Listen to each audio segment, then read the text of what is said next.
What up, everybody? I'm your host, JP, and this is my co-host, Josh. Hey, everybody. And welcome back to another episode of the FilmBros podcast.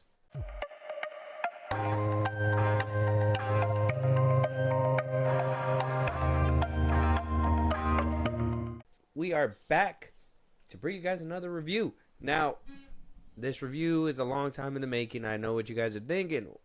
This movie came out already. It's on Max. It's out there already. Yes, it's on Max. That's why we're kind of putting out a review right now. It's in a head-to-head war right now. From what the numbers look like, it's either between Kevin Costner's what is it? The Horizon movie, the Horizon Saga, or Civil War. They're basically neck and neck for your viewing pleasure, right? Number one. We didn't get around to this movie because in April, I mean, let's just be honest. We came out of March, which was like, it was stacked full of movies. You had Godzilla versus Kong, or Godzilla X Kong. You had that Boy Kills World. A few action flicks in March, and then April was just kind of, it felt kind of dead. The box office wasn't completely dead. It was still making waves, but, you know, this movie had a lot of buzz around it, a lot of conversation. A lot of people were afraid to talk about this movie because of the political nature about it, but we're not here to get political. We're here to just talk about movies. But with that being said, Josh, let them know what we're talking about today so we can just jump right in. We're talking about Civil War 2024. 19 states have seceded. The United States Army ramps up activity. The White House issued warnings to the Western forces as well as the Florida Alliance. The three-term president assures the uprising will be dealt with swiftly. Let me know if you want to try anything on. I guess aware there's like a pretty huge civil war going on all across America. We just try to stay out. With what we see on the news, seems like it's for the best. Citizens of America, the so-called Western forces of Texas and California have suffered a very great defeat at the hands of the United States military. Mr. President, do you regret the use of airstrikes against American citizens? They're moving to D.C. today. We need to go down there. They shoot journalists on sight in the Capitol. Every instinct in me says this is death. Blooded. Every time I survived a war zone, I thought I was sending a warning home. Don't do this. But here we are. There's some kind of misunderstanding here. What? Well, you're American, okay? Okay. What kind of American are you? Okay, 2024 is an uneasy year, all right? We got election year coming up, right? That's why a lot of people were watching this movie, and they're like, is this what's going to happen? Yeah. Well, you know, spoilers ahead. We're going to be talking about the movie. We're going to be bringing it down. One thing that was in the trailer is that they said California and Texas are teaming up. And we will both know here at the Film Bros podcast, ain't never going to happen. A bit ridiculous. Yeah, you guys are being you guys are in fictitious land now. This movie could not be far from the truth. Yeah, so there ain't no way. But here we are. You know, a lot of people are talking about it. A lot of people are like, well, yeah, this is what happens when you're a liberal. Oh, yeah, this is what happens when you're a conservative. Oh, yeah? Well, here at the Film Bros, we say this is what happens when you make a film that is too hard-hitting for home, that a lot of people just can't seem to separate their regular lives from a movie. I would say so. The premise alone, and like, again, I was talking to you about this. I think putting it right before election year and stuff, tensions are high. You don't know who's going to be president. At the time, it was still Biden versus Trump, you know. Like, really, I think this one was meant to not only, obviously, be invested for that kind of thing, but, like, put a little fear into people, if that makes any sense. Oh, you think this movie fear-mongering? A little bit. Well, it is A24, and if they're going to do something, they're going to make you scared, all right? They're going to put you in a thriller. Yeah, they try to, you can tell that this was intentional, obviously. Yeah. They're like, put it out 2023? Nah. 2024. Wait for election year. Yeah. Gotta hold it in. So, Rotten Tomato score right now is at an 81% fresh on the tomato meter. Yeah. Popcorn meter is at a 70%. Does this kind of make sense to you? Makes sense to me. Yeah. I get it. 70 audience. Mm-hmm. I'd say so. I don't think it's going to be everybody's cup of tea. No. There's going to be certain factions that, you know, didn't understand the movie. you're not on the right side of the of history. Yeah. You got the, well, I don't think that this is okay. Yeah. And, so on and so forth. You got all those factions. And then you got the rest of the people that are like, the rest of 70% that are just like, it's a movie. Mm-hmm. Very realistic movie. Yeah. Or very fictitious movie, depending on what side of the aisle you're on. Civil War was directed by Alex Garland, written by Alex Garland.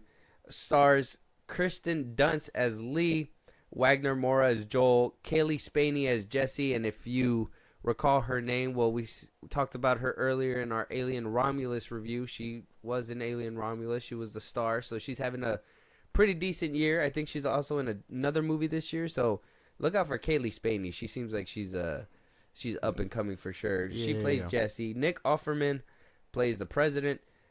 Jefferson White as Dave. Nelson Lee as Tony. Somebody that they put in the poster, put him prominently in the trailer. Jesse Plymouth. He's also in this film as well. We have pretty good cast, pretty decent. Civil War, man. Let's talk about the film real quick. Okay. Let's talk about what it's about. Okay. So, it's about a tyrannical government, president.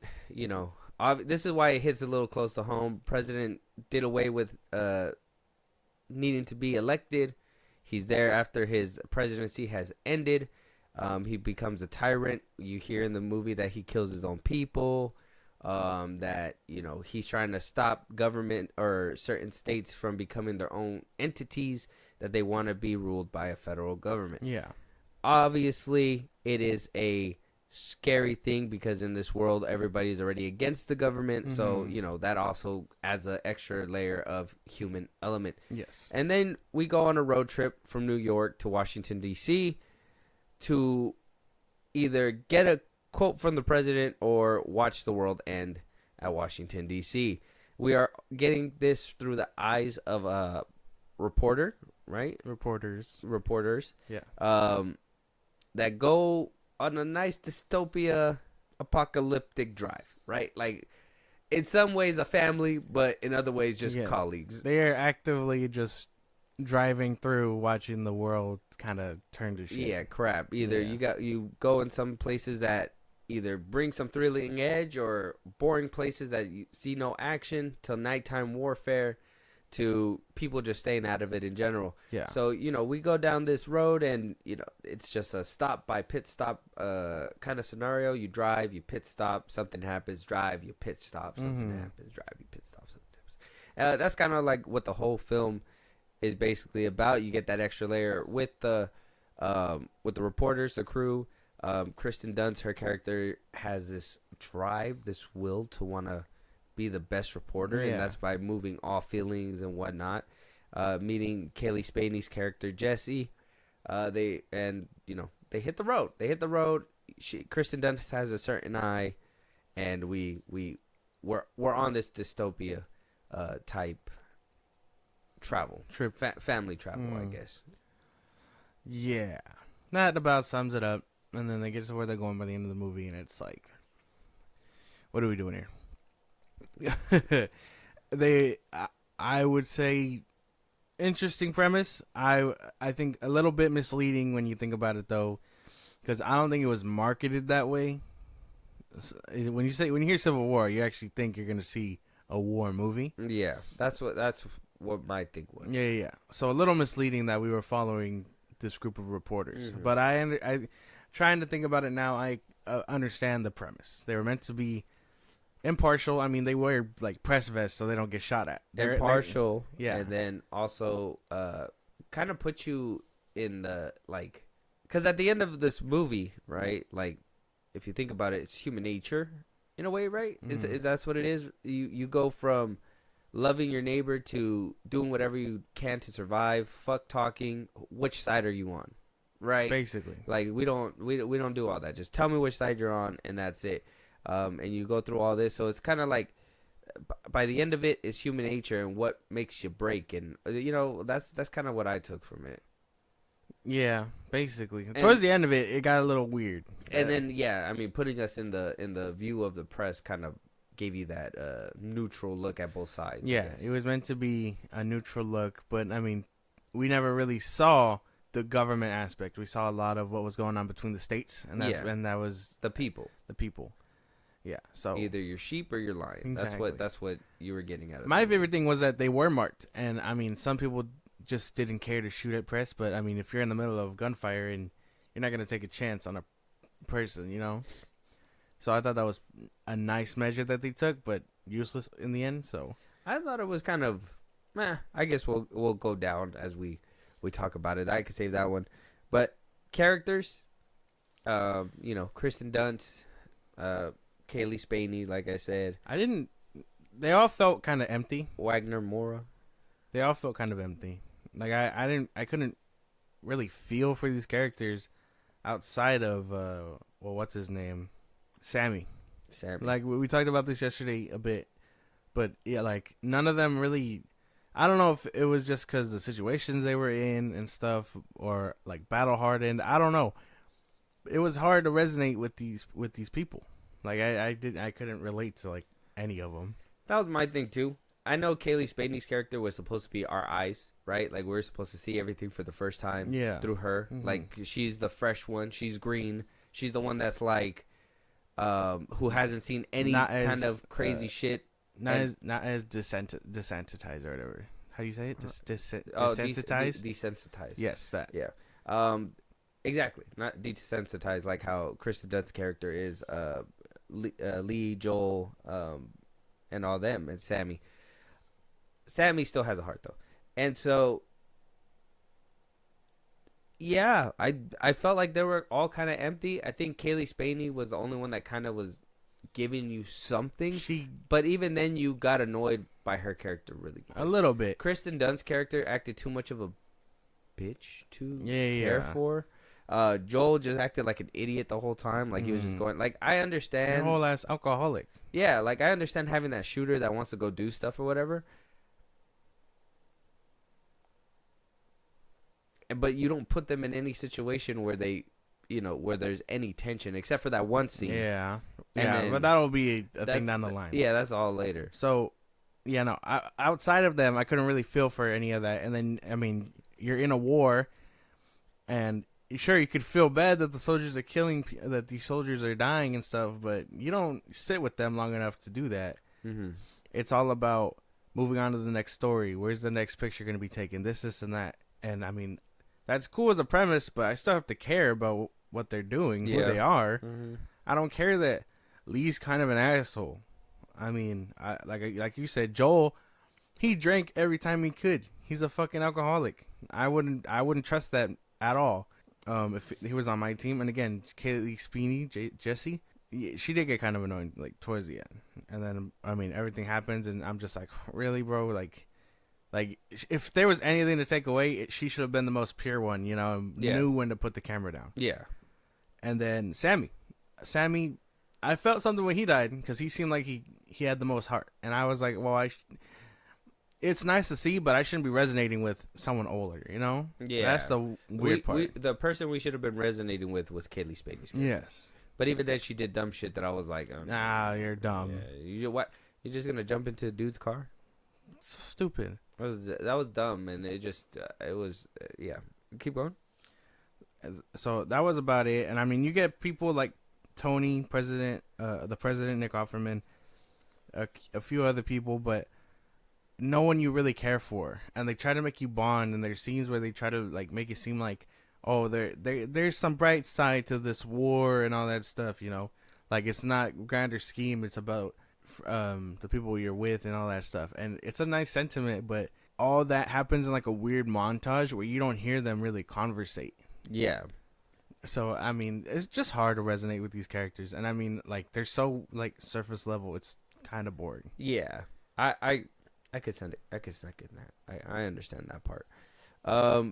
Yeah, and then the only real like good scene that I was completely locked in was with Jesse, and it was his character, and he was, like I said, prominently in the poster. He, they showed his scene in the trailer. Like they were trying to make it seem like he was gonna be prominent. Yeah, and then to only get him for one scene, and then for that scene to be the best scene out of the whole movie, I'm like, y'all should have just probably spent the cash on him. Get rid of Wagner Moura and fucking replace him with Jesse or something. Which is the weird part, because it's like, I probably would have understood it as a war piece better if we were following a specific soldier. Right. Specific family. Yeah. Like, oh, hey, either show us this or, give us two characters, one on each side, one working for the government and the other working for, one of the states. And I'm being like, oh, they'll cross paths eventually, but this is what it looks like for both of them on the war front. And that would have been kind of interesting, but that's not what happens. I'm gonna be somebody's gonna be like, oh, you don't like complex characters. I don't like that whole I'm gonna protect you, but I don't give a fuck about you either. You know what I mean? Like, I don't like those kinds of relationships. I don't like when it's not as genuine. Yeah, I don't like when they try to make it like, oh yeah, they need to tag along, and like I don't give a fuck about, like, in certain things. Like in, let's say, Mandalorian. We'll take Mandalorian. At first, he didn't want Grogu, but you could tell he still had like kind of like a soft spot. Like you understood that he was keeping his distance, but already from the very first moment they meet, you can tell there's kind of like a little bit of sentiment there. Yeah. In this movie, there was none of that. Kristen Dunst had no sentiment towards her. Yeah. It was just kind of like, I'm a reporter, but I also got to be a semi-good person, and I got to save this person. And then also, I fucking hate you. You're stupid, and stay out of my way. Yeah, right. So it's like the whole conversation that they have kind of cemented that, and it's like, she asks her at one point, like, hey, would you take my picture if I was shot? And she's like, well, what do you think? Mm-hmm. And it's like, how can you, again, these are supposed to be coworkers, how can you say that to your coworker? Well, I mean, it makes sense. I understand. Those are the things that I understand, where it's like, you're doing your job type shit. Like, I get that. That was kind of like showing that you were ready for this, hardened for this. Like, if you've seen, and this is probably gonna slip into the cinematography and what the visuals were, but like that one scene where everything just kind of went euphoric around her. Yeah, like, this is what she loves to do. Mm-hmm. If they would have made the movie more like, I love this is my passion, and I'm willing to help anybody to do that, and also lose all that feeling so you could do this job right, that would have played better than I like my job, or I'm really good at my job, but stay the fuck out of my way. If she was going to take her under her wing as like an actual like Robin type thing, I would have understood that a little bit more, but she was just like... Not a tag-along character. No. Keep up, and then obviously I'll protect you. Because she didn't want her there in the first place. But no. that should have been switched around, where she was like, you know what, come with me. You want to learn? I'm going to show you. Yeah, this is what it's going to take. I'm going to show you how to be tough. Yeah. That would have hit a little bit harder than it just being like... And the ending would have been a little bit more satisfying. Yeah. But all she really taught her was desensitize. Like, we're here to work. Oh, look around. Take the picture. Yeah. Look around. Take the picture. Mm-hmm. Like, what do you do to get to that point? Yeah, no. Right? I don't think they really have conversations to do that. Yeah, if you were going to show, if you were really going to show us this, you should have followed Kristen Dunst's character throughout the beginning all the way to, like, the end. Mm. And in which case, I would have still, something, a little bit more sentiment there, because it was like, oh, she was probably young when it started and then made her career out of it. Yeah. And that's one thing, too, is that they do kind of, they show you the little bit of the beginning, obviously, of what's happening, but they basically throw you in the middle of it. Yeah. Like, they probably give you, like, a quick rundown in the first 5 minutes, like, this is what's about to happen, and then, boom, you're in the middle of all that shit. And then it cuts straight to Kristen Dunst's character. Exactly. So it's, you don't really get to sit there with them. It's kind of like go, and you're supposed to like those characters. And I really didn't care for it. But you can't really like something that doesn't give you value or interest. And I mean, yeah, the pictures that were taken were cool and made for great cinematography. I didn't appreciate them bringing in characters just to get rid of them too. That shit was tough. It just brings out a whole bunch of like, y'all really just saved all them for this moment. I personally think Joel should have bit the dust a little bit sooner. Him being the loose cannon drunk, he should have probably bit the dust before Sammy. And maybe that was supposed to be the play. It's like, oh, this guy doesn't die. He's an alcoholic. He sees everything, and he has to go through all this pain or something. But we didn't really get to see that side or sit with him to do that. The main character was Kristen Dunst, and she didn't really give us much either. All we get out of Joel is that he's an alcoholic, and he lets his feelings dictate everything. So it's kind of hard. Like I said, it's kind of hard to follow them because they all are kind of assholes in their own way. Like, how can you, like, I understand, he was the writer of it all. And then, well, Kristen Dunst took the pictures, and so did Jesse. Yeah. And it's like, it's a nice dynamic, but again, they're just all in there for the story. And they know what they know what they signed up for, but that was basically the premise, where it's just like, we're just here to work, bro. And if that's the case, then just work. Don't try and make us relate and show us that they can get along in hard times when they could just work. Yeah. Like, I want nothing to do with you. We're here to work. But instead it's like, oh, we're here to work, but don't get shot, because I'll take that picture. And then, they try to give you that scene, too, where it's like, I took the picture, but I shouldn't have. At what cost? Yeah. And then, you see that she gets rid of it or whatever, but it's like, I think that was the only thing that I was like, okay, that kind of felt nice. Yeah. And then for it to boomerang towards what happened at the end or whatever, that made it feel a little bit more satisfying. But I think that was the only thing out of the whole movie that I was kind of interested in, was like, will she take the picture? Will they take the picture? And then she took it. And that was the only investment I was in. I was a little shocked at the ending when they actually went for, the kill. Mm-hmm. But other than that, no, not really too surprised. But cinematography wise, this movie was good looking. Yeah. It was a good looking movie. It was. For a small budget. I think it was like, I think the budget was $50 million. Damn. Not bad. It was a nice looking movie. Yeah. The box office made 122 million worldwide, so made a profit. Oh yeah, did something. It looked good. I like those scenes where like she was just in such an entranced state in her job that she, like, the visuals just looked. It looked really good, yeah, and that was my big thing. Like, I don't give a fuck about the characters. Show me, if you're gonna make me sit through it, show me something nice, you know. And they did. The pictures were nice. Every time they took a picture, it looked really good. The cinematography, like you said, looked really. My favorite scene, I don't know what it was. It was slight spoiler. It's about when that character gets shot, and he's going through it, and they're all kind of just sad, and they're driving through the fire. I loved how that. Oh shit yeah, looked. when all the little flames were coming down and everything. I liked that scene specifically. I was like, damn, that looks really cool. But that's, and then you get thrown into more bullshit. Yeah. You sit with it for a little bit, and then it's back to it because they got to wrap up for the third act. So, visually speaking, well top tier. Alex Garland, you got an eye, sir. Yes, you got an eye. Looked good. Plot wise, world building wise, you didn't really get too much. Like I said, you kind of were thrown in there. Yeah. They kind of tell you what you kind of expect. Like I said, pick a side. You saw it in the trailers. Yeah. And, if you're on the wrong side, you're going to get hurt, which they showed you that too. They didn't really give you nuance in anything, right? It was either you're for the war, you're on that side, this side, or neutral. And even then, if you're neutral, you're probably going to have to pick a side regardless. Exactly. So it wasn't really too thought-provoking, I guess. No. I think this movie was more going on the flair of the buzz of the topic of the movie, right? The plot, which was the whole secessionist movement, tyrannical government, the world, America turning into this dystopia, people picking sides, whatever, blah, blah. I think that was the flair of the movie that was supposed to bring it up to the point where people were supposed to come and watch it. Yeah.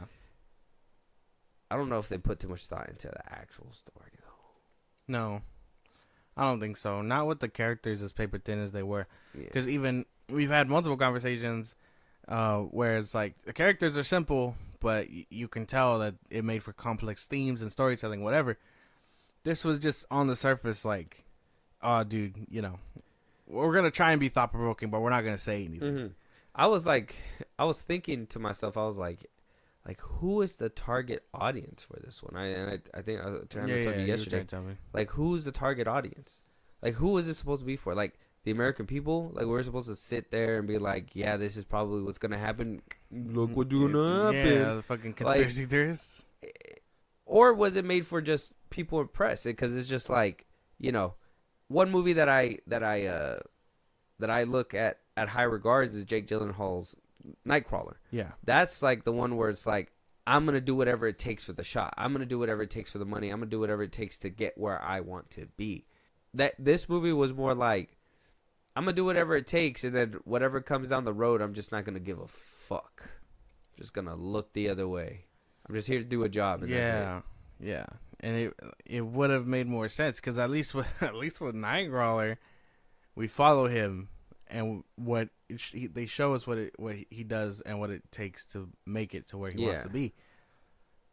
This one doesn't do that like at all. No, and it's no. They say, are you ready for it?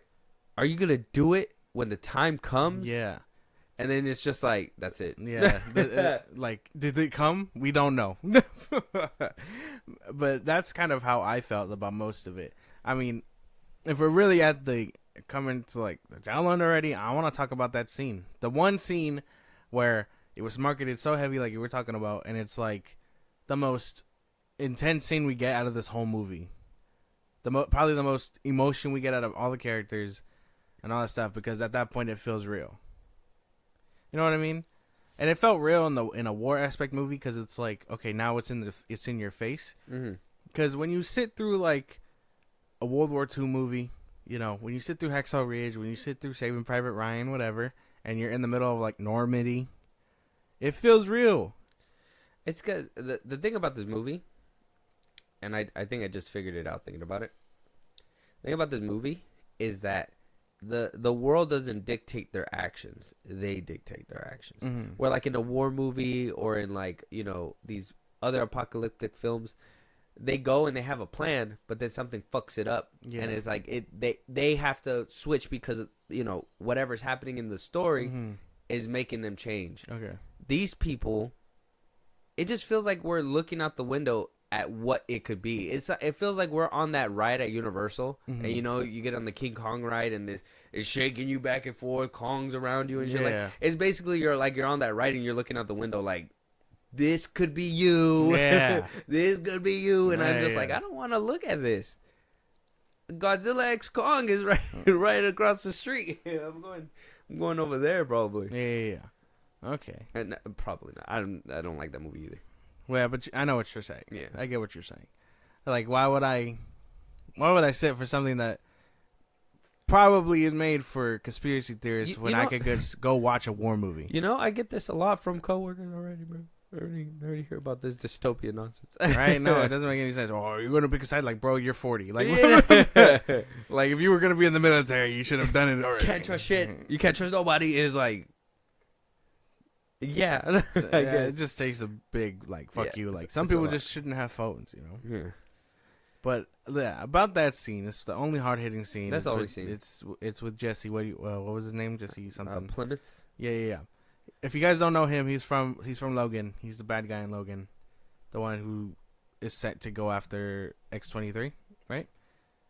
That's not him. It's not. I thought it was. That's not him. The blonde dude. Yeah. No, that's not him. Jesse Plemons. He was like in The Irishman, Power of the Dog. He was in Battleship. If you remember him in Battleship. He's in the New Kinds of Kindness movie. He was in Love and Death. He played Elizabeth Olsen's husband. He did a good job in that one. He was in Killers of the Flower Moon.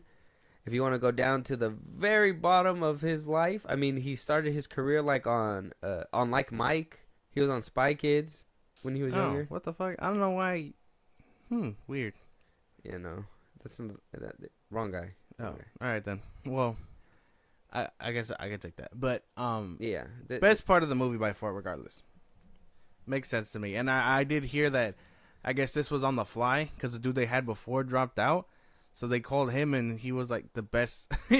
He was a good option. I guess he was second fiddle or whatever. So they called him in and. They should have put him throughout the whole movie. Yeah. They should have put him throughout the whole movie. I also don't like the plot armor in this movie. It was ridiculous that we literally get 2 people that are new just so for the sake of not getting the rest of the crew so they can make it to the end. That was ridiculous, bro. That was just, I hated that. Like, I like the scene.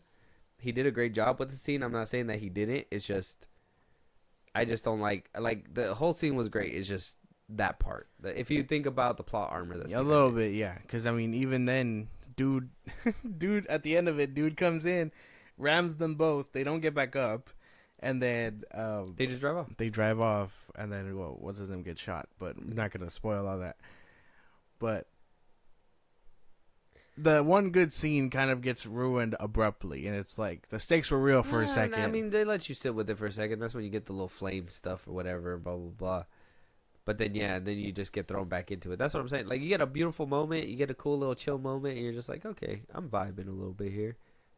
And then they throw you into some other bullshit that you're just like, do I care really? Forget about it. But I mean, with that, Josh, I mean, I think we're basically at the end. I don't think we tore into this movie too much. No. But, I mean, if you want to give us your brief summary and then give them that rating 1 to 10. Yeah. I mean, short and sweet. That's the best way to put it. I would suggest that there's way better war movies out there if you're really interested in that kind of thing. Because Civil War this is just terrible marketing. You could tell that they were really banking on this weird thing that didn't happen. They just wanted people to be like, yeah, I would be in the middle of that. Yeah. I could be me in 2 years. Yeah, basically. And it's like, no, it won't happen. I'm sorry. Your dreams of being and a successionist movement is I'm that not Jesse happening. Plemons character. Yeah. Did you see Jesse Plemons Jesse in that Plemons. new movie? That's basically me. Yeah. Man, I don't know. This movie was okay, beautifully made. You could tell it had very good stuff technical wise, but like character wise, heartfelt wise, I mean, it was kind of just empty, dude. Like I mean, bottom of the barrel. Yeah, average watch, dude. I don't feel any type of way about it, negative or positive. So I gotta give it like a 5. A 5. Yeah, this movie didn't do too much. I just like you said, the characters are kind of thin. Even the ones that you're supposed to care about are kind of thin, and it's like, why even put them in the movie if we, I would have even settled for maybe, jumping of the camera, like maybe not 100, just going to different lives of people living in this kind of thing and seeing what they have to deal with and shit. I didn't need this road trip. I didn't need to sit through it at all.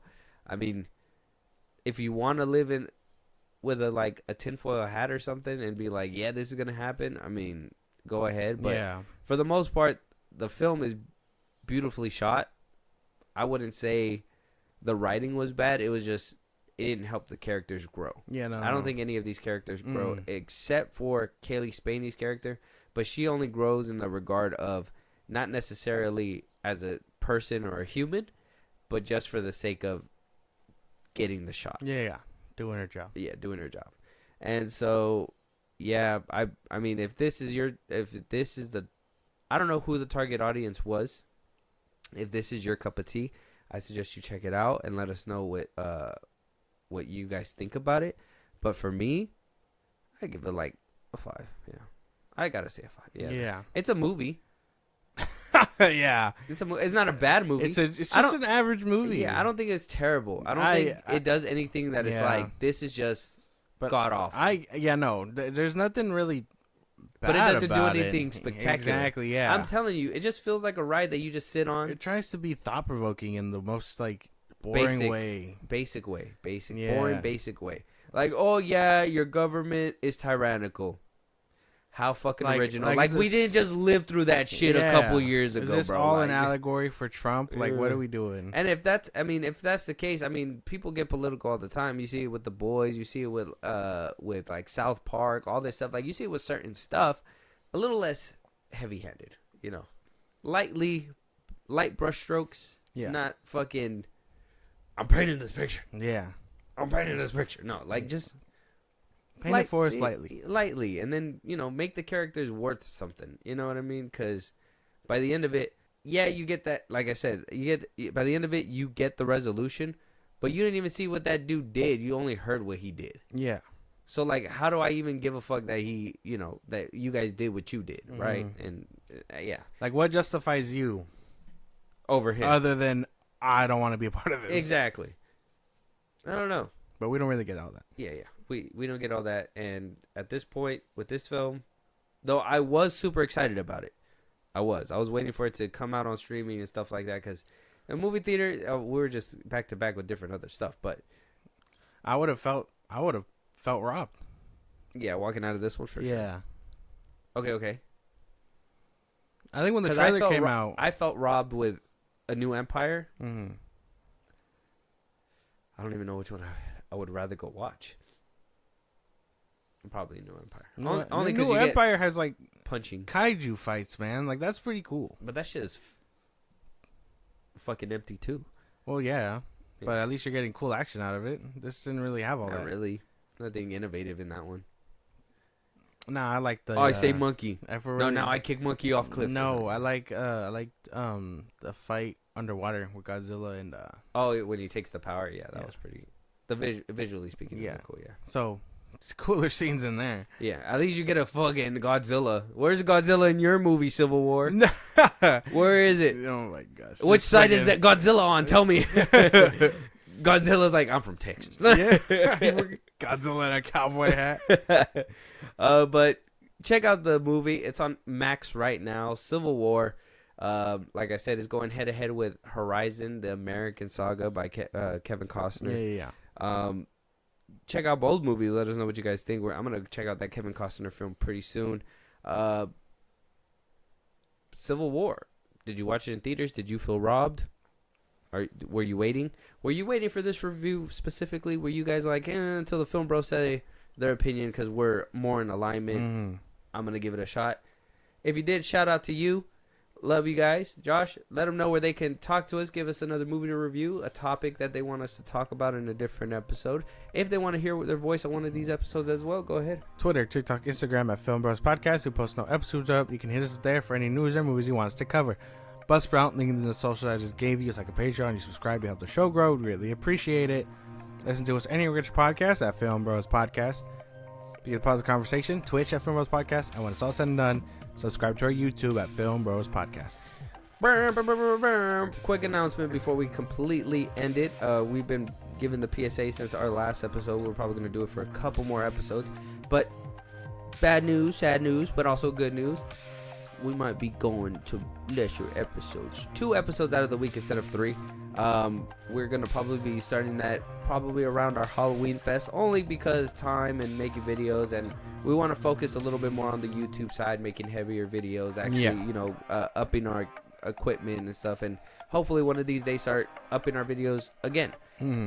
For right now, we're going to cut back so we can make those major adjustments, make those bigger plays, and then we'll adjust as time goes on. So if you guys are rocking with us, make sure you hit the notifications, make sure you don't miss an episode. You still will get your episodes throughout the week, even one at the end of the week. So if you guys need it for your weekend, if you guys have that weekend job, something that you just need to listen to in the morning while you're doing the dishes instead of that cumbia, we're always here for you guys. But with that being said, make sure you guys check that out. Look out for that. Check us out on YouTube and all those different places, and we'll talk to you guys on the next one. Talk to you guys later.